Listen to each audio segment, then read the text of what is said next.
کبھی قبروں پر بھی درے لے کے فوجی کھڑے ہوئے ہوتے،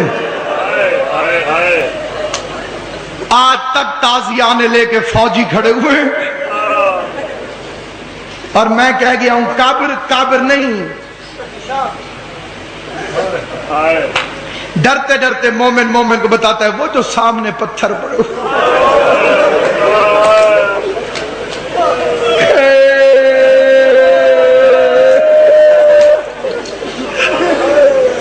یہ ماں ہے حسن اور حسین، محمد مصطفیٰ تجھے دنیا کے کسی کام میں نہ ہوگا۔ اور میرے سنی شیعہ مسلمان بھائیو، شیعہ پاگل نہیں، شیعہ دیوانے نہیں۔ تو کہتا ہے اس زمانے کے ظلم، تو اس زمانے کا ظلم دیکھ، محمد کی بیٹی ہے، قصور کیا ہے محمد کی بیٹی کا؟ مسجد نبوی میں اتنی روشنی ہے، آدھی رات کو سوئی مل جاتی ہے، بطول کی قبر پر چراغ جلانے کی اجازت نہیں ہے۔ میں نے سن 1998 میں ایک ایرانی سے ایک فکرہ سنا تھا، قبلہ جی اسی فکرے پہ چھوڑ رہا ہوں۔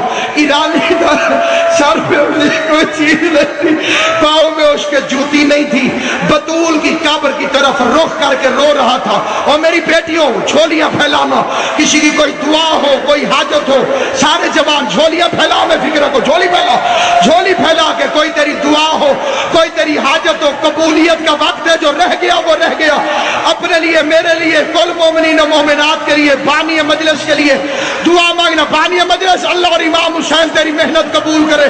میرا فکرہ سننا، میں معصوم کو دعوت دے رہا ہوں مجلس میں آنے کی۔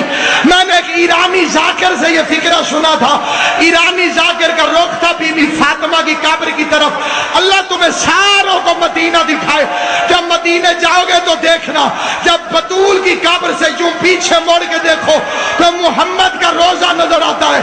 شاہ جی دیکھ رہا تھا بطول کی قبر کی طرف، یکدم ایرانی پیچھے مڑا، محمد کے روزے کو دیکھ کے کہتے یا رسول اللہ کبھی ایران آ کر دیکھ، تیرا ایک بیٹا علی رضا ہمارا مہمان بنا تھا، آ دیکھ ہم نے امام رضا کا روزہ کیسے بنایا ہے۔